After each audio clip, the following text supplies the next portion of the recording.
Merry Christmas. Merry Christmas. I didn't realize that I had my Christmas slippers on from last year for that shout out.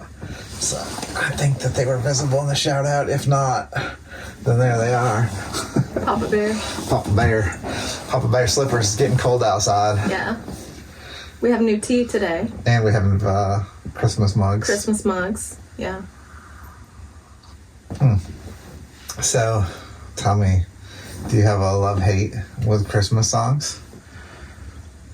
No, I have mostly a love. Nice. Because I don't get to hear them as often because you have a pretty intense dislike. Yeah. But I will say this: our daughter and I went out to lunch a little bit ago, and we went to go have some delicious tacos at one of our favorite local Mexican restaurants, and they had Spanish Christmas music playing.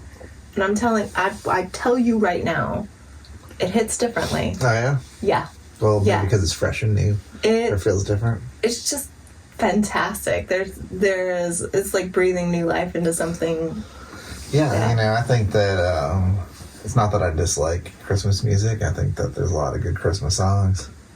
It's just having to hear the same ones every year, especially if you've spent any time in retail environments where that'll ruin anybody. Well, you listen to probably the same song 10 times a day for 45 days straight. And different renditions of it also. Like, there's the way that people stylize things. Sometimes it can be really, really sweet and really nice, and it's just hits right. And then other times it could be a song that you really love, but the way that they perform it just like gets under your skin, especially if there's a version that you really love of it. Sure. And that one's not it. Yeah, I think that there's some truth to that, maybe, I think that in the bigger picture too, the holidays can be stressful for a lot of people, so have it constantly shoved in your face. It's like a trauma trigger. It's kind of like it's like an intense countdown going on for 45 days of your life. Yeah. That Christmas is coming, spend more money. Yeah. And it's a shame that it's kind of become like that, but very commercialized. It's a struggle for a lot of people, and I think that, it's maybe this will give you a little bit of a different perspective, particularly on this song on Silent Night. So this song is over 200 years old. Yes. And it has been translated into well over 300 languages. And during World War I, there was a ceasefire called on Christmas Eve. And I'm gonna get emotional when I was just talking about it. Silent Night was sung simultaneously in German, in French, and in English in 1914 during the ceasefire for Christmas Eve. It's crazy that, it's like everybody said, like they have that Christmas Day spirit and Christmas spirit, and it's just a shame that that it doesn't permeate the rest of our year. Why does it have to focus on one day? I've never understood that. Even as a child, it's like you should be able to conjure up that same spirit of giving and thankfulness and hope, and feeling of family and those types of things any time of the year. I don't know why it has to be reserved for a commercialized holiday. I don't think that it's reserved, and I know people that they really kind of embody that, what most would class as like a spirit of Christmas, and many of them are people who practice some sort of spirituality, whether it's Christianity or something, some sort of spirituality, and so they carry with them a hope and a peace that many people only tap into for the holidays. And I think some of the family and the gift giving and whatnot, that has to be a finite thing, because you can't give from an empty well. There has to be a place that you go and you refuel for that kind of intense time, kind of that concentrated being together and doing things together. And there is the regular living of life, jobs and there is paying for your home and the way to do those things, and that takes you, I mean, doing the mundane takes you out of those more hopeful thoughts. And I will say this, it's easier to be in that place when other people are in that place as well, you know, because it's like if you believe in any type of one spirit, or, you know, even the power of influence, you know, that you're going to influence each other. And there is something to a communal mindset, and I think more often than not, like our old primal hardwiring for our survival skills causes us to dwell in the realm of negative as a community more often than in the hopeful. So it's easy to look at any news source and see tragedy and strife. And I think as a community, unfortunately, we intake those things for most of the year, and so that's what we're concentrating on, the terrible things that might happen, or that are on the cusp of happening, or that are happening, and instead of where everybody sort of shifts into what you outlined, the giving spirit and family-oriented things, and a hopefulness and a light and a peace. Well, it's just so hard when you're struggling to pay the bills to really think about anything outside of yourself, you know, and it's so hard to... Well, you're just surviving. Trying to make ends meet. A lot of people are in survival mode now, and people that weren't in survival mode just a decade ago are now living below a poverty line, even in America, or especially, you know, and things are shifting and folks are trying to find their feet while the rug is constantly being pulled out from under us. So it's not easy to, while you're in kind of a fight or flight mindset, to go, there's somebody that has less than I do, that even from the little that I have, I can share a moment at the least. There's a large disillusionment now, I think, that because of the struggle and people struggling and the feeling of not being able to get ahead, you know, so I think it is hard for people to put others first and to think about giving and to think about these things, because let's face it, it's hard to think about those things if you don't know what you're going to have for dinner, or you don't know if you're going to be in your house next month. Yeah. You know, and I think that's a real shame, you know. I agree. And there's a lyric from a song I love out of The Prince of Egypt. It says, when all you have is nothing, there's a lot to go around. Right. It's almost like they're, you know, the people that are kind of well-to-do, they don't have to worry about it, and the people that are really poor are like, you know, they almost don't have to worry about it because there's no way but up and there's no way, you know, but down for the others. But the people in the middle, it's like it's so the uncertainty, I think, you know, of not knowing. I heard this story about how poverty is, it feeds itself, and that meaning that once one is in poverty, it's so easy to stay stuck in poverty, and it really impacted me. It was about work shoes. So if you can imagine, and I'm paraphrasing here, obviously I'm not reading the story, but if you can imagine somebody who is more well-to-do, they've got money, and somebody who doesn't have money getting the same exact job position, but they need work shoes for the job position. So the person who has money goes out and buys a really nice pair of shoes, maybe a $200 pair of shoes, or thereabouts, $200 pair of shoes.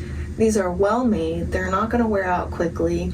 The laces won't fray. The toe is solid. You know, it's a good pair of shoes.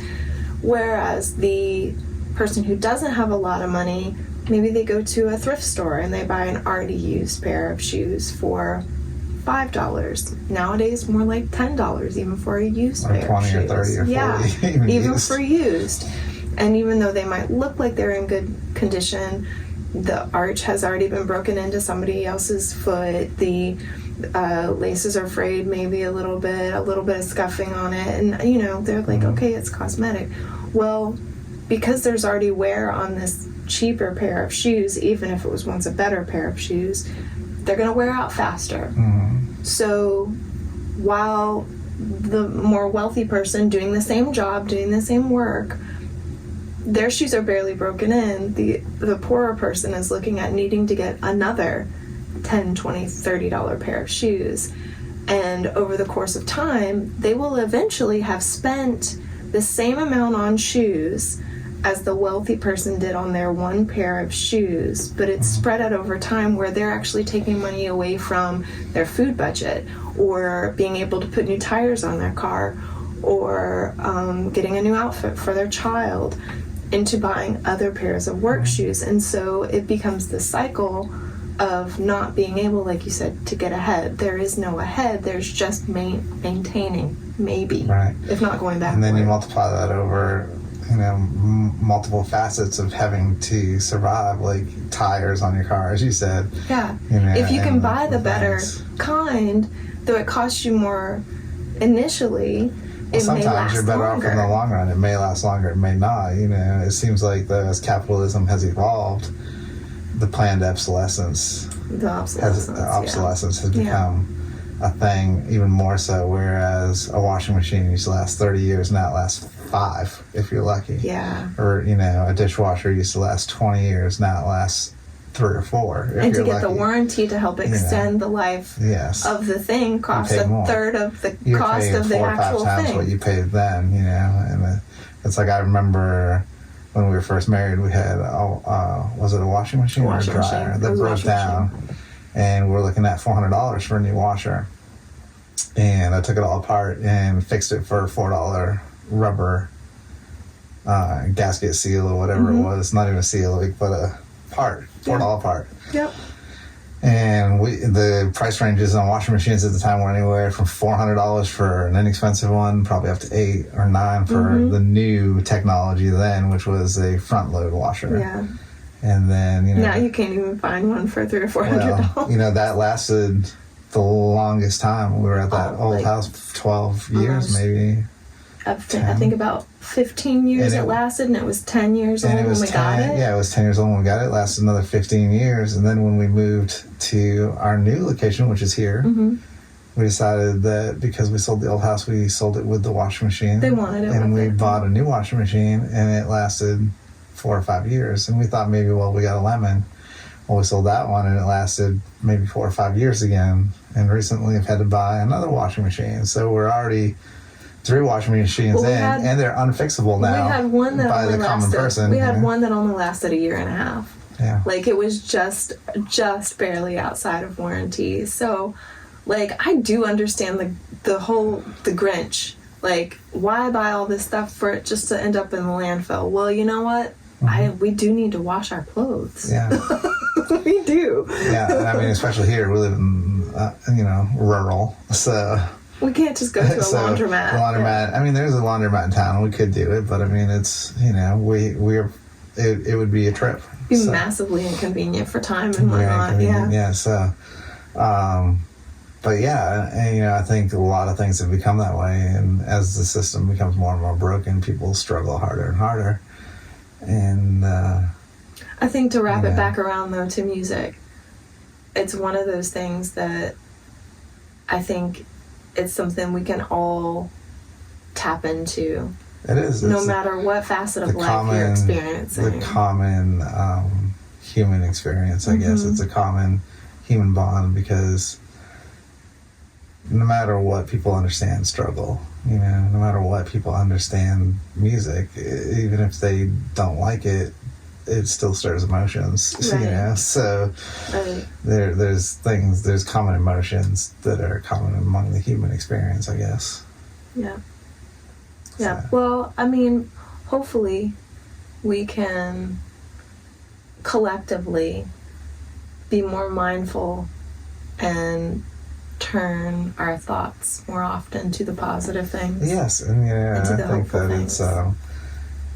it's easy, even though we've talked a lot about the negative things and the struggle that's going on right now with everybody. We must acknowledge it. We must acknowledge it, and we're experiencing it. Yes, we are. Our family experiences it, and generations experience it differently because of maybe their preparedness or lack thereof.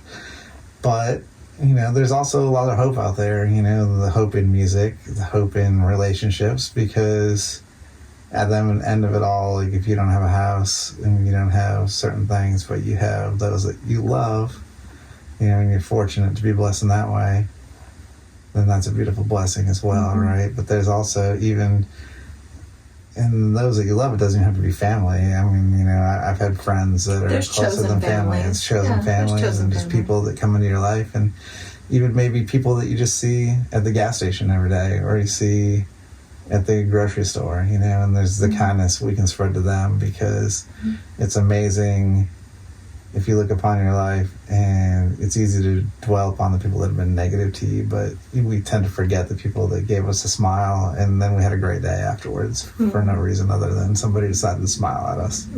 And to remember that you could be that person for someone else. We can be the ones that catalyst that change. You don't have to.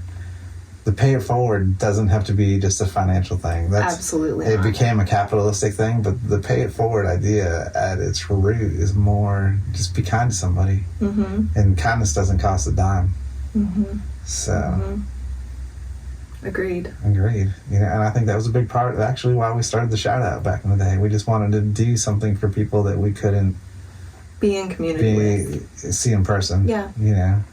And it's grown to a lot more people that we can't see in person, or you know, we've met some of them in person. We see them sometimes, yeah. Or we see them sometimes, but now we're through this medium, we're able to be with people weekly, and it's a kindness on our part, you know, and I don't think that's a boast, because also we enjoy the kindness of the community, like back to us, like commenting and talking to us and sharing stories, and it brightens our day. Yeah, I so enjoy it, and I don't often comment back because I get easily overwhelmed with both positive and negative things, but understanding the energy output that I would have to do, because I want to comment on all of them, and so I end up commenting on none of them, like from my personal, you know, sometimes well, the band takes care of some things, but there are some that really just touch my heart, that I just kind of sit with those stories, and they move me. And I know we've talked about them in private, and talking about how vulnerable people within the Sunday Shout Out community have been through their stories and their comments, and how appreciative I am of that, and them sharing to us makes me feel seen. Yeah, I understand what you're saying. So, like, well, I guess, like, you know, to clarify it for everybody else, so that, like, you know, we share the YouTube account, the two of us, but then we each both also have private YouTube accounts. And sometimes it's like, well, a lot of the times, like, there's comments that it feels like maybe an answer from the band account is not quite personal enough to answer with, but we answer with the band account anyway, and maybe keep it a little lighter than we would from a personal account. Precisely. You know? So, but there are those times when it's like, ooh, I do feel like I'm led to hop into my personal account, switch over, and answer directly from that account, so they know that it's coming from me. Yes, you know? And you know, one of the things that I actually really love is watching those from within the community comment to others within the community, and offer their support and their love of the comments and the stories and whatnot. That just brightens my day so much. It does. Seeing everybody, because the interaction. We do have such a society based in individualism, and I must be heard, and to heck with the rest, you know. So to see people listening to each other, actively listening, and taking the time to read, and taking the time to comment back, like, it's just lovely. It's That's lovely. Good. I think we have. I'm so proud of our community. It's good. It's nice. It's, you know, still small, still growing in numbers, but it's nice. It's a nice community. It's lovely. It's lovely. So let's go get to Christmasing. Merry Christmas, everybody. Christmas.